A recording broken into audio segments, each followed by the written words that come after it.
प्रयागराज में हुई घटना के बाद योगी आदित्यनाथ ने क्या कुछ कहा, आइए आपको हम सुनाते हैं। घटना तो काफी दुखद है और यह होना भी नहीं चाहिए था, लेकिन घटनाएं तो कभी हो जाती है।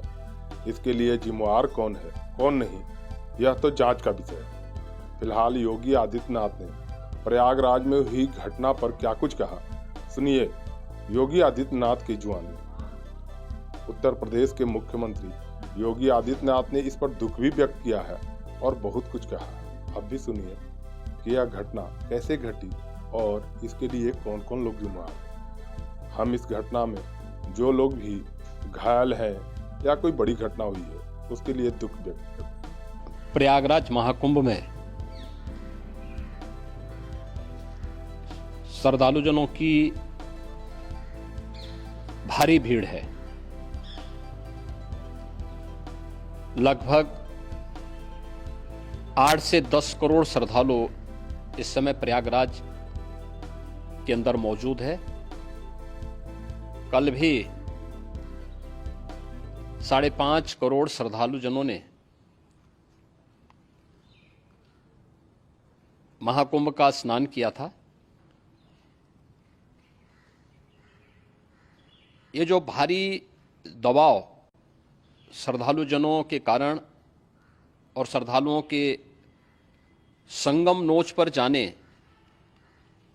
के कारण वहाँ पर एक बना हुआ है, लेकिन पूरा प्रशासन मौके पे वहाँ मौजूद है। रात्रि को 1 से 2 बजे के बीच में अखाड़ा मार्ग पर, जहाँ पे अखाड़ों के अमृत स्नान के दृश्य से बैरिकेड्स भी शहर जैसी पढ़ाई देने की पूरी कोशिश करता है। साथ ही साथ कई नामचीन शिक्षा से आने में कुछ श्रद्धालु गंभीर रूप से घायल हुए हैं। उन्हें तत्काल हॉस्पिटल में पहुंचा करके उपचार आदि की व्यवस्था उनके लिए की गई है। उनमें से कुछ श्रद्धालु गंभीर रूप से घायल हैं। लगातार प्रशासन स्थानीय स्तर पर श्रद्धालुओं की सकुशल स्नान कराने के से रात्रि को कल सायंकाल 6:30-7 बजे से ही मौनी अमावस्या का मुहूर्त प्रारंभ होने के बाद से ही लगातार लगा हुआ है। प्रयागराज में महाकुंभ में श्रद्धालुजनों के सकुशल स्नान करने, अमृत स्नान के लिए देश भर से आए हुए श्रद्धालुजनों की व्यवस्था के लिए, उनके कुशल क्षेम के लिए आदरणीय प्रधानमंत्री जी का प्रातःकाल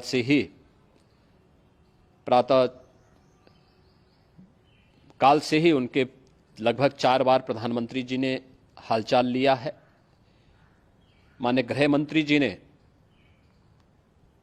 माननीय राष्ट्रीय अध्यक्ष भारतीय जनता पार्टी श्री JP नड्डा जी ने,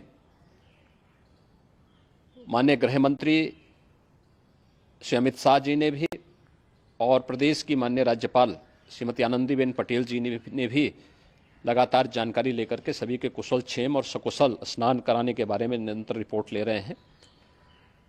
हम लोगों की प्रातःकाल से ही श्रद्धालुजन जो भी आए हैं वे स्नान कर सकें, इसके लिए यहाँ पे उच्च स्तरीय बैठक भी चल रही है, जिसमें मुख्य सचिव भी हैं, DGP हैं, प्रमुख सचिव गृह हैं, मुख्यमंत्री कार्यालय के अपर मुख्य सचिव के साथ साथ ADG लॉ एंड ऑर्डर के साथ साथ अन्य वरिष्ठ अधिकारीगण मौजूद हैं।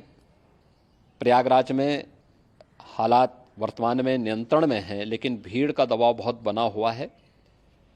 अखाड़ा परिषद से जुड़े हुए पदाधिकारियों के साथ मैंने स्वयं भी बातचीत की है।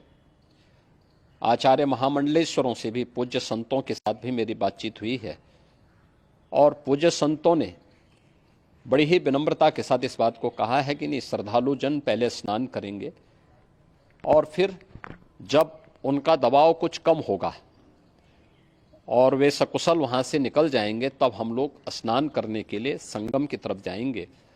अभी पहले श्रद्धालु जनों को, चूँकि देश भर से आए हैं, तो इसके लिए उन्हें सभी अखाड़े इसके लिए सहमत हैं और सभी लोग इस व्यवस्था के साथ जुड़े हुए हैं।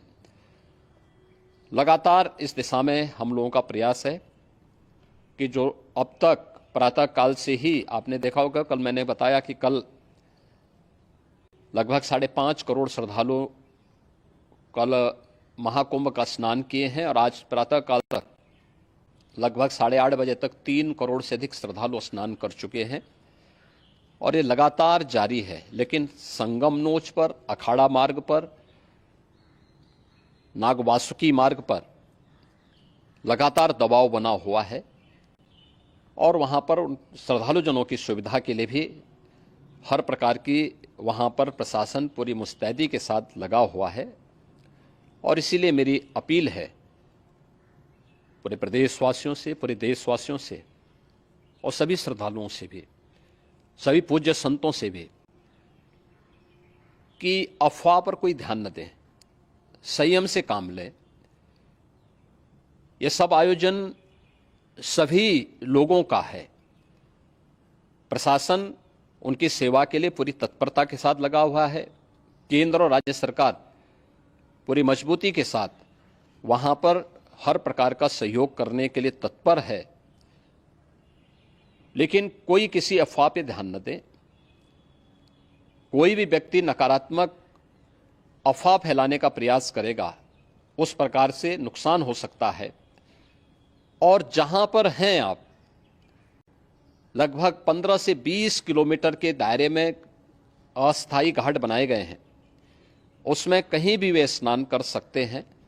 आवश्यक नहीं कि संगम नोच की तरफ ही आए, क्योंकि भीड़ देखते हुए खासतौर पर जो बुजुर्ग हैं, बच्चे हैं, श्वास के रोगी हैं, उनको लंबी दूरी तय नहीं करनी चाहिए और जहां पर हैं वहीं पर आराम से पहले स्थिर होकर के कार्य करें, वहां पर रह करके।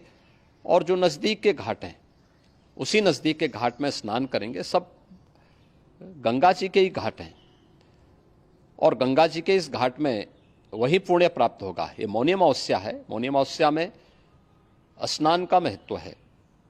संगम में स्नान का दबाव बहुत ज़्यादा है, इसलिए सभी लोग अगर वहाँ पे इसमें अपना सहयोग करेंगे तो सकुशल हम सभी श्रद्धालु जनों को वहाँ पर स्नान करने में सफल होंगे। और फिर इसके उपरांत अमृत स्नान के लिए पूज्य संतों से भी, अखाड़ों से भी हम लोग अनुरोध करेंगे। जो घायल हैं, गंभीर रूप से घायल हैं, उनके उपचार की तत्परता के साथ व्यवस्था भी की गई है। उन सबके सकुशल स्वस्थ होने की भी हम कामना करते हैं।